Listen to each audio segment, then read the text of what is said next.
over 751,000 Americans have now died from COVID, which surpasses the death rate of America's most deadly war, the Civil War. Actually, many people don't realize the monthly death rate from COVID is nearly triple the monthly death rate during the Civil War. Indeed, the U.S. Census Bureau surveyed the mental health of Americans last November and found that 55% of Americans reported being depressed more than a couple of days a week, and nearly 1 in 4 most of the time. Moreover, 68% of Americans reported feeling anxious at least several days a week, and over a third most of the time. Hello, my name is Dr. David Palmiter. I'm a professor of psychology and counseling here at Marywood University. Today's edition of Mental Health Matters, we're going to review a variety of coping strategies for all of this COVID-based stress. I'd like to begin by introducing my panel of experts. To my immediate left is Dr. Amy Kilker. Dr. Kilker is an alum of our PsyD program here at Marywood, also teaches on our faculty, does some supervision, and is in full-time private practice in Clark Summit. Next to Dr. Kilker is Ms. Hannah Decker. Ms. Decker is one of our shining star undergraduate students, a psychology major. Next to Ms. Decker is Dr. Natasha Coy, another alum of our PsyD program here at Marywood, and a very full and busy full-time practice in Clark Summit. And last but not least, we have Dr. Lindsay Phillips.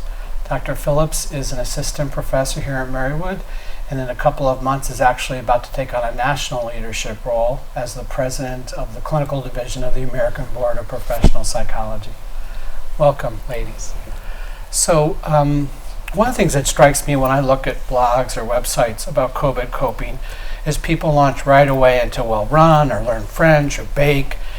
And I don't see many people talking about the need to take a breath and just experience whatever losses are experienced. It's almost like painting over rust, not experiencing the grief, to instead just go right into the adaptive response. What do you think is the importance of grieving losses we've all experienced?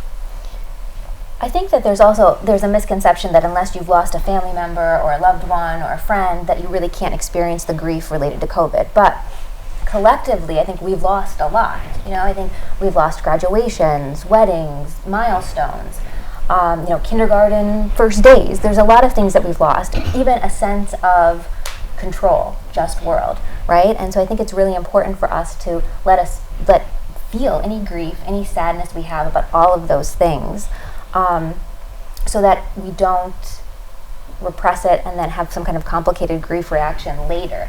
And what I'm starting to notice anecdotally is that we've gone from the baking the bread, right, the slowing down a little, now we're jumping right back in full throttle into everything and reminding ourselves we've been through a lot of traumatic stuff in the past year and a half, 2 years as a world, and to kind of let ourselves process that and be kind to ourselves in that process. It's a constant state of forgiveness that we're really not working with a full plate. We don't have the same access to the same resources and things, and I think in that grief mindset we need to be very forgiving of ourselves and of the world and the circumstances around us, that we're expecting the same result with different tools. And I think letting others know, so obviously many of us on this panel work with clients, but even just students and neighbors and other people around us, letting them know that it's okay if they're not okay. Because I think there's that rush to engage in self-care and go back. And I don't know that we've had a process like that before. There's always been bereavement days for folks. And there shouldn't always be this emphasis that you have to be okay right away. It's fine to process. And I think we can all do ourselves some good by allowing those around us to process. Sometimes I'll even disclose, like, oh, I've been struggling with such and such, how about you? And not even just to clients, but to neighbors and to loved ones, to know that we don't have to rush through this. It's okay to not be okay for a little bit. And then we can work on the skills to help us. But it's okay to take a moment and process any losses you've had. And I agree to not trivialize any loss. If a kid's upset about missing a graduation or missing a prom, that's not minor to them. And so I think kind of acknowledging that it's okay that's not minor, and it's okay that that's still upsetting you. I wonder how much Instagram makes it hard, or social media in general makes it harder for people to grieve, because folks are posting all their coping responses, the things they're trying to do and their accomplishments, creating the impression that they're not grieving. So people comparing their insides to social media's outsides. How much do you find that's in play in your clients or people you know? All the time. I think, unfortunately, we use social media as a marker for how our lives should look, and we're really not seeing the full narrative. We're filling in the gaps for what we believe it should be, and it's rarely a realistic standard. Mm-hmm. Social media, I think, tends to be a highlight reel, and you might post like a photo of like this amazing meal you just cooked. Look at my coping skills. I made this dinner and this was so helpful to me. You don't see the dishes in the sink, right? You don't see like the piles of laundry behind that photo. And so I think it can be really damaging, and figuring out a way moving forward. How can we use social media to empower us and connect us versus making us feel bad about our daily lives? Mm-hmm.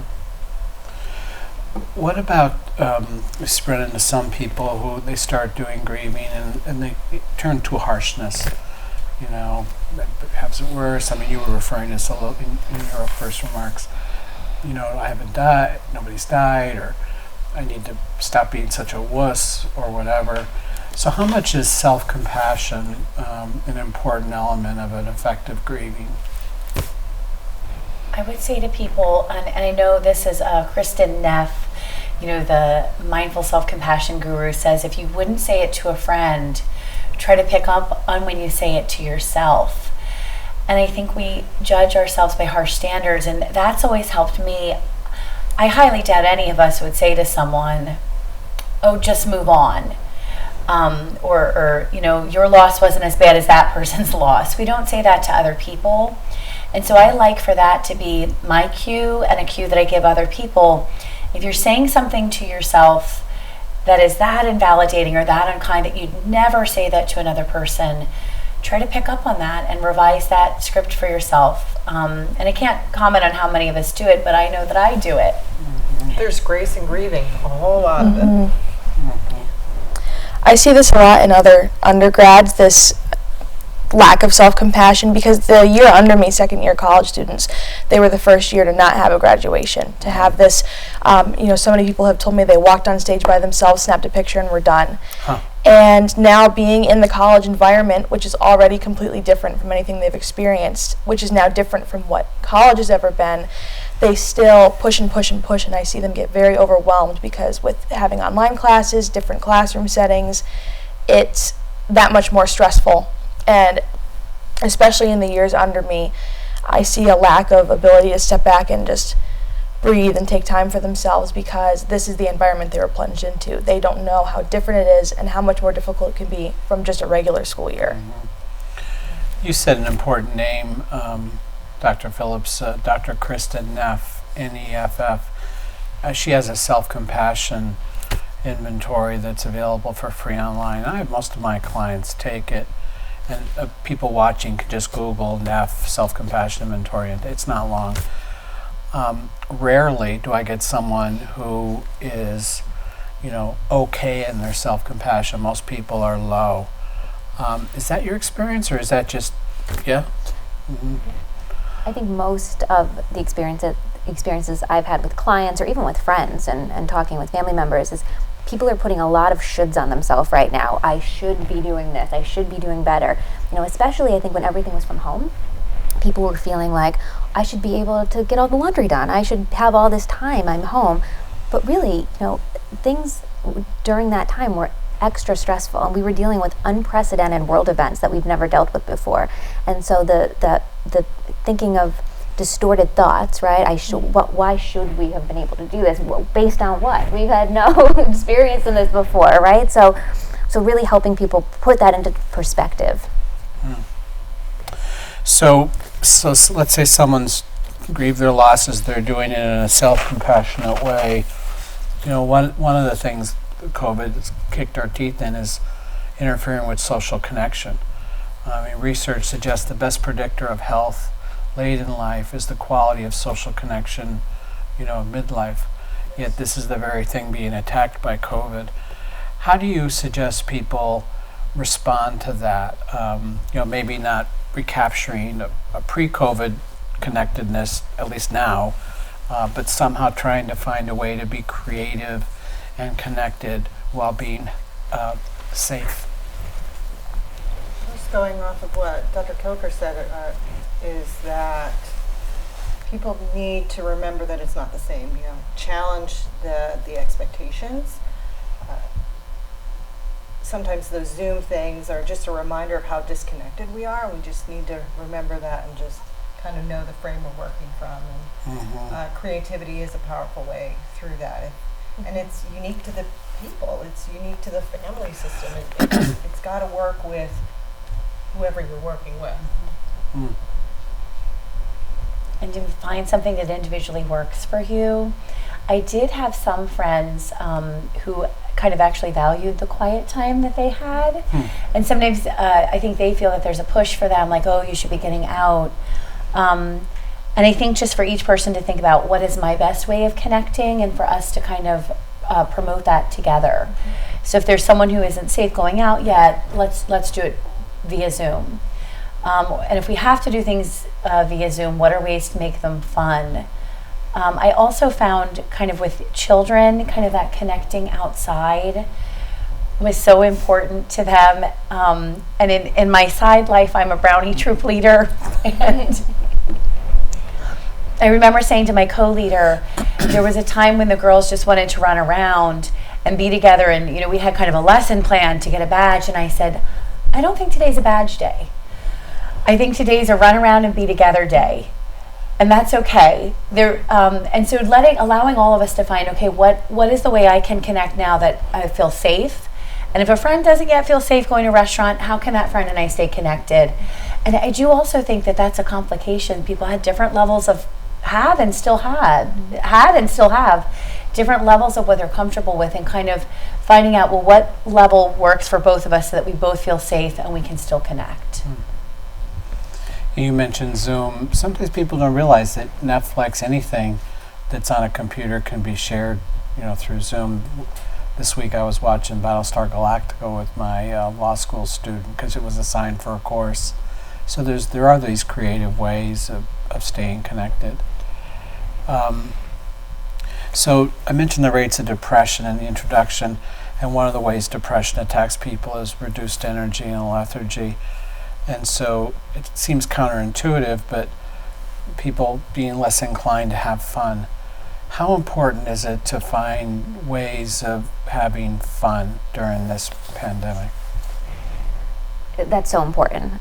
Fun is, I think, often overlooked, right? We're always focused on how can we be productive? How can we, get more things done? But fun is really important. There was some research that was done that they showed that individuals who were stressed out by COVID, if they looked at a humorous meme about COVID and found some kind of humor in it, that it decreased their stress levels. So I think that when we can, right, to find humor in things and to laugh at things, and maybe at some things we can't control, right? Just like, well, there's nothing we can do about it right now.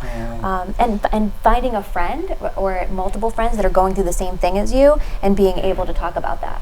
I think creativity is huge. If we slow things down and really look back at an inventory of things where we've experienced joy, we've been surprised about how simple some of those things are. And a lot of those things can be incorporated into somebody's life, no matter what the limitations that person is experiencing. I think you mentioned earlier, like, the danger of having a filter on your life on social media, not being real. With that humor, there are certain social media platforms, like Instagram is very, I would say, bad for that, showing your real self, but there are more casual platforms like Twitter or TikTok, where I think that especially young adults, they kind of take that filter down, and I feel like there has been kind of this online community created to joke about what's going on, and a lot of people just completely exposing themselves for who they are, and just honestly sometimes just being downright silly in these videos. But it's nice because you see these people connecting. Like, I'll have friends say to me, "Did you see the video I sent you?" So it kind of gives this at least healthy side to social media, because I think there's no way to completely avoid it without also losing connection. Right. So I think there are some more casual, fun sides to social media that can be healthy. That's such a good point, because I think that depending on what social media site you're using, some tend to be more like inspo type of thing, right? Where it's not necessarily everyday life. And there's some TikTok videos, I think, just in terms of like parenting, where they're like, I'm showing you the real side of parenting, right? And it's funny, and because we can relate to that. You're talking about creativity. Dr. Corey reminded me of one of my favorite things on YouTube. I find some of my clients don't know this, but there's step-by-step painting instruction. So, I mean, I have no artistic ability, but I can follow an instruction, pick up the brush, dip it in red, draw this line, and you can create some wonderful paintings and even do it through Zoom with somebody else. You know, creativity is important. What about gratitude? How do you find gratitude might play a role in this pandemic? I think there's a lot of growth and grieving. I think they go hand in hand, and I think a lot of people have been able to navigate through COVID with a sense of gratitude, getting back to the basics, having a little bit more time, picking up a hobby that they never gave themselves time to because they're always doing, X, Y, or Z. Some people spiritually have really grown because something like this pandemic has really pushed you down to the roots and the foundation of your life and helped you realize what was important. It wasn't the keeping up with the Joneses. It was, making time for your grandparent or a loved one, or doing the stuff you really find joyful, because you have to be more purposeful about what you do. I think it gives it. Likewise, I think it gives you such a good perspective of the little things that are meaningful to you. And it's interesting, when I've worked with people who have teenage children, a lot of them have said, because I think a lot of us, and not that there wasn't stress in the time period, especially when they were had to stay at home in the spring of 2020, but it was interesting. A lot of parents have said to me, I'm so grateful that I had that extra time with my child, because otherwise they wouldn't have been with me. And I do think there's many of us that realize that there's things we can be grateful for and things that we've learned throughout this perspective. And the more we acknowledge that, the better we're going to feel, and maybe it's going to be something that helps us stay connected. I mean, I'm hopeful that there's things I learned during COVID that I'm going to take with me. But if I was grateful for what it gave me now, maybe that's something I need to capture a little more.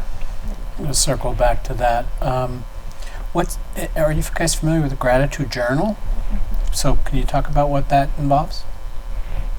So with the gratitude journaling, it's really helping people starting to focus on the good things, right? Because the idea is that the more we pay attention to the good things, the more we're going to feel good, right? And we're going to notice them more if we're writing them down and starting to really actively pay attention to them. And what I tell people when I assign the gratitude journaling, it does not have to be a huge thing. It doesn't have to be, oh, I paid off all my student loans, or oh, I won the lottery. It's not these huge things. It's little things, and that's really where we're going to find happiness. So it might be, they had the flavor latte that I liked today when I stopped to get it. It might be something really small, but those small things really add up. And when we're paying attention to them, we're realizing that, things are pretty good at day to day.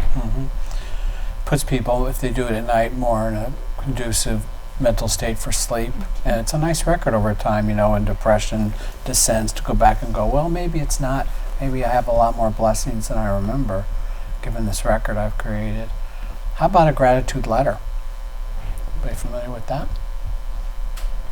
I've not used a gratitude letter. Tell us a little bit more about how you might use that. There's a University of Pennsylvania psychologist, Dr. Martin Seligman, who recommends handwrite about 300 words to somebody towards whom you have some unexpressed gratitude, and then schedule an appointment and read it to the person. It's like injecting joy juice, in both people's. I've been having clients, students, workshop attendees do it for a long time, and people are just surprised at how phenomenally uplifting it can be. You said something a little bit ago, Dr. Phillips. I want to focus more on the whole idea of crisis equals pain plus opportunity, or our suffering, or dragon's guardian treasure. What do you guys think about that idea of the upside that can come from suffering? I think that, we can take the things that happen during COVID and the experiences that we have, and we can really learn from them. And we can look at maybe how we coped with them, right? And we can look at the things that we did with our families or with our friends or our support systems, and what got us through it and what maybe will make us stronger in the long run. But I think that there really are, if we look, there are opportunities for us to grow and to strengthen throughout these experiences. Mm-hmm. Mm-hmm. When you take the paint down to the walls, there's no telling what you can do, to redecorate. And we've really had to bring it back to the basics with COVID, and it's forced us to take space. And from there is a lot of opportunity. Like, why was I doing that? Or, oh wow, I had this bad habit. I was just, on the hamster wheel, and this thing took me out of that bad habit, and now I have an opportunity to change it. So we're just we're on autopilot much of the time. Yeah, the research on post-traumatic growth or resilience is that it's the center of the dartboard. People that do well after something like this, meaning making, finding the meaning. Not that we go back and experience it again, but knowing that the dragon like COVID, when it flies away, is going to leave treasure behind.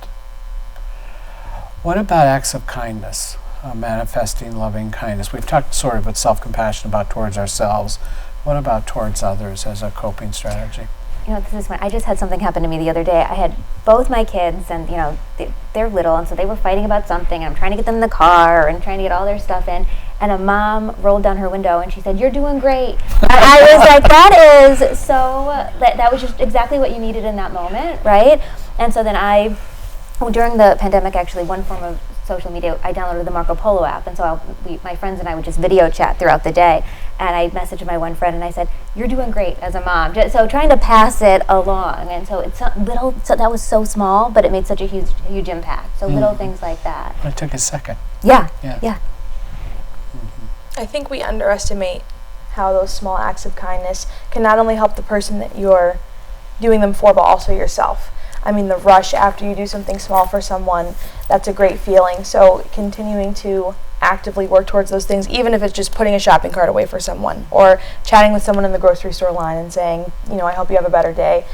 It's mutually beneficial. You boost their day, and you also get this feeling of, I'm contributing to someone else. It's important to continue to keep doing that. And they can be small things. I think sometimes we get caught up in, they have to be big gestures of kindness, but even just, "Hey, you're doing great," is so boosting. Yep. Mm-hmm. If you want to receive, give without expectation. Mm-hmm. Can you elaborate on that? Because that comes up in marriages quite a bit. Well, sometimes when we give, we have the expectation of something in return, and it turns into resentment quite frequently. I remember reading something from the Dalai Lama who just talked about 1 of 7 billion. We are just one creature among so many, and when we want to feel or leave our own sadness or concern or worry, give. Mm-hmm. Mm-hmm. Yeah, the idea of we give not so much for the other person, but we give for ourselves to be living on a high road, to be self-actualized. Values-based change, values-based behavior tends to stick, and it tends to help people feel like a part of the world in a greater way. And when you bring it back to that, not what the other person is going to do, say, or respond, it tends to just make the world a kind of a happier place. Mm-hmm. So those of us who are practitioners are familiar with cognitive behavioral therapy. And one of the techniques in CBT is the use of coping thoughts. Can you speak to that strategy for dealing with the day in and day outs, times where anxiety or depression might try to take over somebody? Well, I think a lot of times too is letting people know that maybe some of the challenging thoughts when we're dealing with anxiety right now is this is normal. It's okay that I'm feeling anxious to a global pandemic, right? And so that's okay. But then reminding yourself, this is going to pass. This feeling is going to pass. And really kind of taking a look at what are the core beliefs around that anxiety and depression that you're feeling. Well, what are the things you're telling yourself, the self-talk? A lot of the times the things that we're telling ourselves throughout the day are not true, and they're harsh, and we need to replace those with more accurate, compassionate thoughts. And so that's a big part of it. Mm-hmm. I think even sometimes I think a lot of us found during COVID, particularly parents who were kind of simultaneously monitoring their children in online school and doing a job and throwing in an extra load of laundry. I think for a lot of us, we found it helpful to say, it's okay if I don't get to that today. And I found myself saying a lot more to myself, you're doing great, just keep going, just do what you can. And so I think that comparison to what would you say to a friend, you would say, keep it up, just like that person said to you. Yeah. We have to say it, I think, to others to help them and to boost us, like you said, Hannah. But we have to say those things to ourselves. Sometimes just keep going. You're doing great. Sometimes I'll even say you're doing the best that you can do right now. And it is going to make you feel better. It is going to get you through that. Comfort with chaos is really important, isn't it? Yeah. Mm-hmm. I spend a lot of time with my clients trying to dismantle this theme of control. Like, we really do have control over a lot of things. We don't. It's an illusion.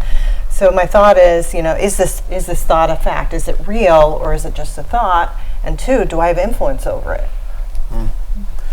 So I'll try not to be Dr. Obvious and ask you questions about nutrition, sleep, and physical activity, and instead ask you each to offer a closing thought to those watching about the topic we're discussing today. Dr. Kilsker? I think just letting people know that we're all in this together, and if we work together, we support each other, we respect each other's boundaries, even if they're different, right? Even if we have different opinions, we respect each other's boundaries. I think we're going to all get through it, and reminding yourself to take care of yourself, right? And that everyone is doing a good job, right? We've been hit with a lot of unprecedented things, and we're going to be okay. One thing I looked at before coming here was something called loving kindness meditation, and it's just this idea of focusing on the heart and talking to yourself gently the way you'd talk to someone else in a situation like this, like you're doing great, you're doing fine. So I think gentleness is a good thing to have in general for other people and for yourself, and reminding yourself that there's not a time limit, there's not a goal that has to be met. My thought is, we're 1 to 7 billion. We're all just trying to navigate through, and we're all doing the best we can. I think my thought is for everyone to know that it's okay to do that blend. We want you to feel any pain or grief, but also it's going to help you, in addition to feeling that, to kind of look for the chunks of what did I get out of this? What can I be grateful for? Whatever it was, if it was time with others or discovering something new about yourselves, that you can have both. You can simultaneously grieve and feel that pain, and also try to look for things that you've learned and ways that you've grown out of the situation. And you can do both, and we should all do a better job of honoring both. Thank you all for being here today. That's it for this edition of Mental Health Matters. I hope you heard something, at least one or two things that could be helpful. Please tune in next month when our topic will be coping with holiday stress. Until then, please remember,